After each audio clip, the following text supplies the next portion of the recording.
பூஜ்யாய ராகவேந்திராய சத்யதர்மரதாய ச பஜதாம் கல்பவ்ருக்ஷாய நமதாம் காமதேனுவே கிருஷ்ணாய வாசுதேவாய தேவகி நந்தனாய ச நந்தகோபகுமாராய கோவிந்தாய நமோ நமः. ஐந்தாவது வேதம் என்று போற்றப்படும் மகாபாரதம் பார்த்து வருகிறோம். இப்போ 15வது நாள் போர். இதிலே துரோணாச்சாரியரை திருஷ்டத்யும்னன் கொன்றார். இந்த விஷயத்திற்குள் நிறைய கருத்து வேறுபாடுகள். ஒரு பக்கம் அர்ஜுனன், நமக்கெல்லாம் பாடம் சொல்லிக் கொடுத்தவர் குரு துரோணாச்சாரியர். அவரை கொன்றது மகா பாபமான செயல். அதுவும் தர்மராஜன் தன்னுடைய அண்ணனை பார்த்து அவன் சொன்னான், இதுவரை தர்மத்திலேயே வாழ்ந்ததாக சொல்லிக் கொண்டிருக்கின்ற நீ ஒரு பொய்யை சொல்லி அவருடைய அஸ்திரத்தை கீழ் விழச் செய்தாய். இப்போ இதுதான் தர்மமா என்று தர்மராஜனை அர்ஜுனன் ஒரு பக்கம். இதையே கேட்டுக்கொண்டிருந்த திருஷ்டத்யும்னன் என்ன செய்கிறான்? துரோணாச்சாரியார் செய்தது சரியா? அவர் பிராமணராக பிறந்து 6 விதமான கர்மங்கள் தினசரி செய்ய வேண்டும் என்கின்ற நியமம் இருக்கிறது. ஆனால் சத்திரிய தர்மத்தில் மற்றவர்களை என்ன சொல்லுது? போரினிலே உயிரை வாங்கி கொண்டிருப்பது இது எந்த விதத்தில் நியாயம்? பகவத்கீதை சொல்கிறது, யாராக இருந்தாலும் அவர்களுடைய ஸ்வதர்மத்தை மீறி எந்த காரியத்தையும் செய்யக்கூடாது என்று அற்புதமாக பகவான் கிருஷ்ணன் விளக்கி இருக்கிறார். அப்போ இப்ப துரோணர் மேலே இவ்வளவு அன்பு வைத்து அவரை கொன்றது தவறு என்று சொல்லிக் கொண்டிருக்கக்கூடிய அர்ஜுனா, உன்னுடைய மகனான அபிமன்யுவை, அவனுக்கு எதிராக யார் ஒருவரும் நிற்க முடியாத ஒரு நிலையிலே நேருக்கு நேராக நின்று அவனை எதிர்க்க முடியாது. அப்போ அவன் பின்னே சென்று அவனுடைய தனுசை முறி என்று அந்த உபாயத்தை சொன்னது யார்? இந்த துரோணாச்சாரியார். இப்பொழுது உன்னுடைய குரு என்று இருமாப்பு தட்டி கொண்டு இருக்கிறாயே, இன்னும் சொல்லப்போனால் உன்னுடைய மகனுடைய சாவிற்கு முழுமுதற் காரணமே உன்னுடைய குரு. அது மட்டுமா, திரௌபதி மானபங்கம் அந்த சபையிலே நடக்கும் பொழுது அதை கை கட்டி வேடிக்கை பார்த்து கொண்டிருந்தவர் உன்னுடைய குருவான துரோணாச்சாரியார் தானே. அது மட்டுமா அப்படின்னா, அதர்ம மார்க்கத்திலே பகடை ஆட்டத்திலே அத்தனை செல்வங்களையும் அபகரித்து கொண்டு இருக்கும் பொழுது இப்பொழுது நீ சொல்லிக் கொண்டிருக்கிறாயே அந்த குரு பாரு, வேடிக்கை பார்த்து கொண்டிருந்தார்கள். இவர் சாவிற்காக அர்ஜுனன் மிக மிக மிக கவலையுற்று தர்மராஜனை இகழ்ந்து கொண்டிருக்கிறான் என்று திருஷ்டத்யும்னன் தன்னுடைய வாதத்தை முன்வைக்கிறார். இப்போ அர்ஜுனன் கிட்ட திருஷ்டத்யும்னன் பேசிட்டு இருக்கிறத பார்த்தா சாத்தகியினால பிறக்க முடியல. இதுல என்னன்னு கேட்டீங்கன்னா, ஒரு பக்கம் அர்ஜுனுடைய சிஷ்யனான சாத்தகி, திருஷ்டத்யும்னன் அவனுடைய நண்பனான பீமன், இவ 4 பேரும் துரோணாச்சாரியாரை கொன்றது சரி என்று ஒரு பக்கம், துரோணாச்சாரியாரை கொன்றது தவறு அன்று மற்றொரு பக்கம். வாக்குவாதம் பார்த்தோம்னா மிக மிக அதிகமாக போய்கொண்டே இருந்தது. இது என்னது? ஏன்னா இந்த வாக்குவாதம் நம்மிடையே வளர்ந்து கொண்டிருந்தால் இதனால் சந்தோஷப்படுபவர்கள் கௌரவர்கள் தான். பார்த்தான் இதை எப்படியாவது நிறுத்த வேண்டும் என்று. சகதேவன் வந்தான். இங்க பாருங்க, நமக்குள்ளே இந்த மாதிரி சண்டை போட்டுக் கொண்டிருப்பது அவ்வளவு அழகல்ல, முதலில் நிறுத்துங்கள் என்று சகாதேவன் வந்து 2 பேர்கிட்டையும் பேசி சமாதானம் செய்வித்தான். அது மட்டுமா, இப்போ இது அத்தனையும் நடந்து கொண்டு இருக்கும் பொழுது பகவான் கிருஷ்ணன் பாருங்க வேடிக்கை பார்த்து கொண்டே இருக்கிறார். இப்ப இந்த இடத்துல நமக்கே கூட ஒரு யோசனை வருகிறது. உண்மையிலேயே துரோணாச்சாரியார் நல்லவரா அல்லது கெட்டவரா? ஒரு பக்கம் திருஷ்டத்யும்னன் கெட்டவர் என்கின்ற ரீதியில் அவர் செய்த தவறான செயல்களை எல்லாம் பட்டியலிட்டு கொண்டு இருக்கிறார்கள். இப்போ இந்த இடத்துல பகவான் கிருஷ்ணனுடைய எண்ணம் எதுவாக இருந்தது?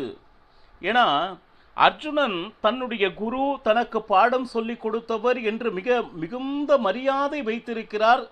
எப்படி இருந்தாலும் குருவை கொள்வது தவறு, அதில் எந்த விதமான சந்தேகமும் இல்லை அப்படின்னு சொல்லிட்டு பேசிட்டு இருக்கார். இந்த நேரத்தில் பகவான் கிருஷ்ணன் எதை கூறினாலும் அர்ஜுனனுடைய மனது கோணிவிடும். பாருங்க, தன்னுடைய வார்த்தை சரியாக இருந்த பொழுதும் தன்னுடைய பக்தனுடைய மனது கோணக்கூடாது, சுருங்கக்கூடாது என்று ரெண்டு பக்கமும் வேடிக்கை பார்த்து கொண்டிருந்தானே தவிர தன்னுடைய கருத்தை சொல்லவில்லை என்பதே உண்மை. உண்மை என்றால் துரோணாச்சாரியாரை கொன்றது சரியே என்பது பகவான் கிருஷ்ணனுடைய எண்ணம். ஏன்னா அவர் மிகப்பெரிய பிரம்ம ஞானி, அதில் எந்த விதமான சந்தேகமும் இல்லை.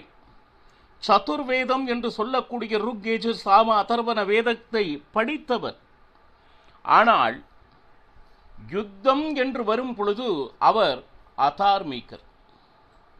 யார் பக்கம் நின்று இந்த யுத்தத்தை செய்து கொண்டிருக்கிறார், யாருடைய வெற்றிக்காக அப்படின்னு பார்த்தோம்னா, இந்த உலகத்தில் அதர்மத்தை நிரூபிக்க வேண்டும் என்று கங்கணம் கட்டி கொண்டு இருக்கிறானே அந்த துரியோதனன் பக்கத்தில் இருந்து கொண்டு எப்பொழுது போருக்கு நின்றாரோ அப்பொழுதே அவர்களுடைய தர்மம், அவர் இதுவரை என்னென்ன வேதங்கள் என்னென்ன கற்று இருந்தாரோ அது அத்தனையினுடைய மகிமையும் போய்விட்டது.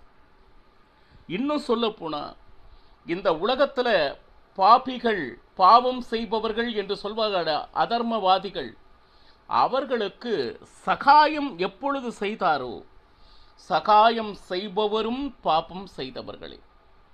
அதாவது பாவம் செய்தவன் ஒருவனாக இருந்தாலும் அவனுக்கு துணை போனால் இவனுக்கு என்ன தண்டனை கிடைக்குமோ அதே தண்டனை துணை நிற்பவருக்கும் கிடைக்கும். இதில் எந்த விதமான சந்தேகமும் இல்லை. ஏன்னா துரியோதனுடைய திருப்திக்காக இப்பொழுது துரோணாச்சாரியார் யுத்தம் செய்து கொண்டிருக்கிறார். அப்போ அதெல்லாம் சரி சார், அதர்மவாதியாக இருந்து அதர்மத்தின் பக்கத்தில் இருந்து அவர் யுத்தம் செய்தார் என்பதை ஒப்புக்கொள்ளலாம், சரி. ஆனால் அவருடைய உயிர் பிரியும் பொழுது ஒரு ஜோதியானது கிளம்பி அந்த பிரம்மலோகத்தை சேர்ந்ததாக மகாபாரதம் சித்தரிக்கிறதே. அப்போ துரோணாச்சாரியார் நல்லவர் அல்லவா அப்படின்னு சொல்லிட்டு பார்க்கும்போது, ஆம், அவருடைய உண்மையான அந்த பிராணன் ஜோதி வடிவிலே பிரம்மலோகத்திற்கு சென்றது உண்மைதான். எப்படி அப்படின்னா, வெளிப்புறமாக பார்க்கும் பொழுது கௌரவர் பக்கம் நின்று யுத்தம் செய்தது என்னவோ உண்மைதான் துரோணாச்சாரியார். ஆனால் அவர் மனம் முழுக்க கௌரவர்கள் என்ன சொல்லுது, பாண்டவர்கள் வெல்ல வேண்டும் என்கின்ற எண்ணத்தை மனதில் எப்பொழுதுமே நினைத்து கொண்டிருந்தவர் துரோணாச்சாரியார். வெளியே கௌரவாதிகளுடன் சண்டை போடுவதாக நமக்கு காட்சி தெரிந்தாலும் மனதளவில் தர்மம் நிற்க வேண்டும், பாண்டவர்களுக்கு வெற்றி வர வேண்டும் என்று மனதிலே எப்பொழுதும் சதா சர்வ காலமும் சிந்தித்து கொண்டிருந்தபடியால் அந்த ஜீவனானது ஜோதி வடிவில் பிரம்மலோகத்தை சேர்ந்தது. சாமானியம் இல்லை. துரோணாச்சாரியார் யார் அப்படின்னா, இந்த வியாழன் அப்படின்னு சொல்றாங்களே, வியாழன் என்கின்ற கிரகம், பிரகஸ்பதி ஆச்சார், தேவர்களின் குரு, அவரே துரோணாச்சாரியாராக அவதாரம் எடுத்து. அப்போ இன்னும் சொல்ல போனா, அவர் முடிவு செய்து விட்டார். எப்பொழுது ரிஷிகளெல்லாம் இணைந்து உன்னுடைய யுத்தத்தை நிறுத்து என்று அறிவுரை கூறினார்களோ, உன்னுடைய காலம் முடிந்தது என்று அறிவுறுத்தினார்களோ, தன்னுடைய உயிரை மாய்க்க வேண்டும் என்று எண்ணியே அஸ்திர சஸ்திரங்களை கீழ் விடுத்து அவர் அமர்ந்திருந்தார். எப்பொழுது அவர் அமர்ந்தாரோ அவர் இறந்து விட்டார். இப்போ இந்த நேரத்தில் திருஷ்டத்யும்னன் வந்து ஒரு கத்தியை எடுத்து துரோணாச்சாரியனுடைய தலையை சீவினார். இது எப்படி தவறாக இருக்க முடியும்? அவர் அதற்கு சித்தமாக இருந்தார் என்று அல்லவா நாம் எடுத்துக்கொள்ள வேண்டும்.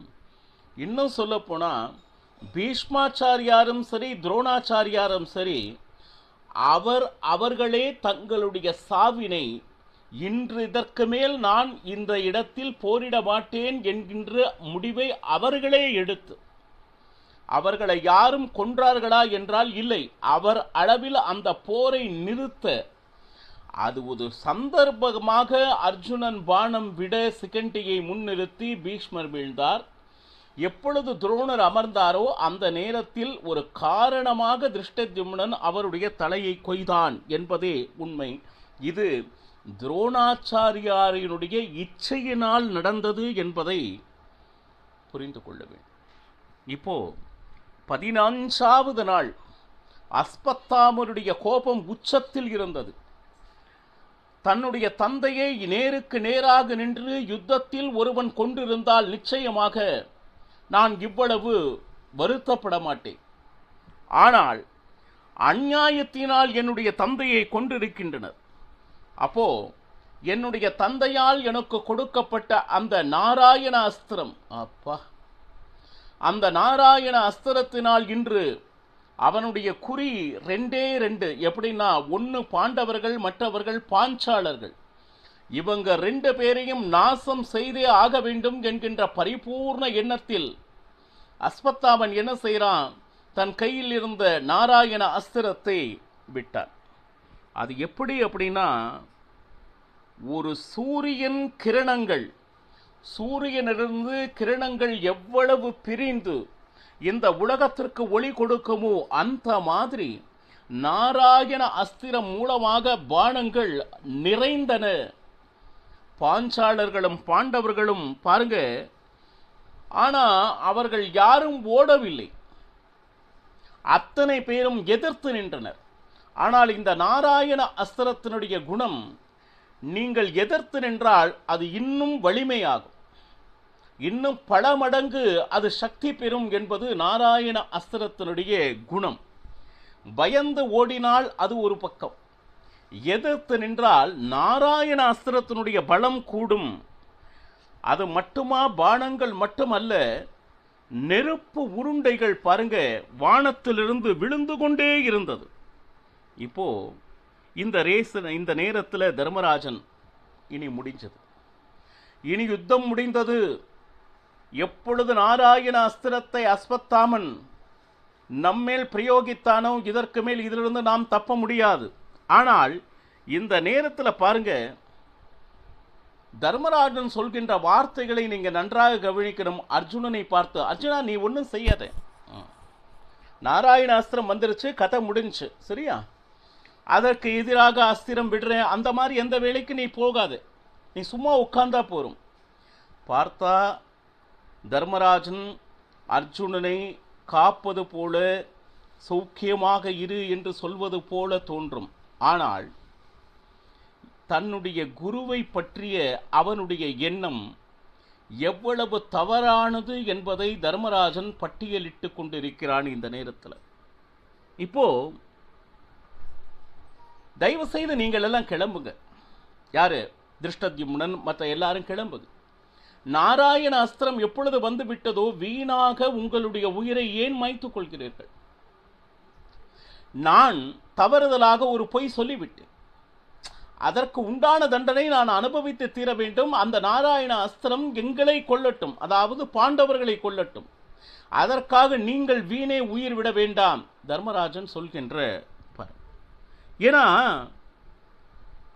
குருவாக இருந்தவரிடம் பொய் சொன்னது நான், அவருடைய வீழ்ச்சிக்கு காரணமானது என்னுடைய ஒரே ஒரு வார்த்தை. சாமானிய குருவா அவர்,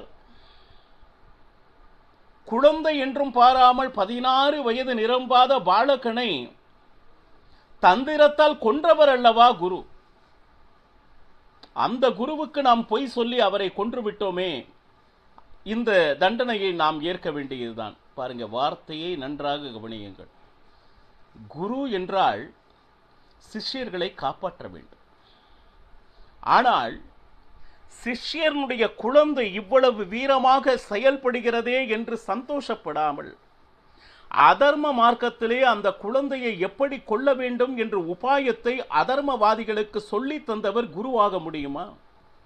ஆனால் அர்ஜுனுடைய எண்ணத்தில் அவர் குரு, எனக்கு பாடம் சொல்லிக் கொடுத்தவர் என்கின்ற எண்ணம் இன்னும் இருந்து கொண்டு இருக்கிறது. அதை மாற்ற வேண்டும். ஏன்னா ஒரு காலத்தில் அவர் சொல்லிக் கொடுத்தார், அதுல எந்த விதமான சந்தேகமும் இல்லை. ஆனால் இன்று அவர் நிற்பது நம் எதிரணியிலே. சபையில் அத்தனை பேர் நடுவே திரௌபதியினுடைய அவமானம் நடந்து கொண்டு இருந்த பொழுது கை தட்டி எந்த ஒரு வார்த்தையும் பேசாது மௌனமாக இருந்து அங்கு நடக்கின்ற அந்த செயலுக்கு சம்மதம் என்றுதானே அர்த்தம். எந்த விதமான பேச்சும் பேசலை, எதிர்ப்பு சொல்லலைன்னா அங்கு நடக்கிறதுக்கு தானும் உடந்தை. ஒருவன் பாவம் செய்கிறான் என்றால் அதற்கு துணை நிற்பவன் நிச்சயமாக அந்த பாவத்தின் தண்டனையை ஏற்றே ஆக வேண்டும். அப்பேற்பட்ட குருகள் தானே துரோணாச்சாரியார். அவர்களை கொன்ற பாவம் நம்மை வந்து சேரட்டும். இரு தர்மராஜு, எது அர்ஜுனனுடைய காது படும்படி அபிமன்யுவை கொன்றவன், சபையிலே திரௌபதியினுடைய அவமானம் நடந்த பொழுது கை கட்டி வேடிக்கை பார்த்தவர் தானே உன்னுடைய குரு. அது மட்டுமா, பகவான் கிருஷ்ணன் ரதத்தில் இறங்கி குதிரைகளுக்கு நீர் கொடுத்து கொண்டு இருக்கும் பொழுது நம்மை எல்லாம் கொல்ல வந்தவர் தானே உங்களுடைய குரு. நிச்சயமாக அந்த நாராயண அஸ்திரம் நம்மை தாக்கட்டும். இப்படி அர்ஜுனனுக்கு கேட்கும்படி தர்மராஜன் வரிசையாக கூறிக்கொண்டே இருந்தான். இதையெல்லாம் கேட்டுக்கொண்டிருந்தான் அர்ஜுனன்.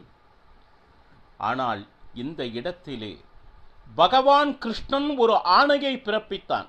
அது என்னது? அந்த ஆணையை மீறினவர் யார்? இதெல்லாம் நாளை பெருகலாம். சர்வம் ஸ்ரீ கிருஷ்ணார்ப்பணமஸ்து. ஹரே ஸ்ரீனிவாச.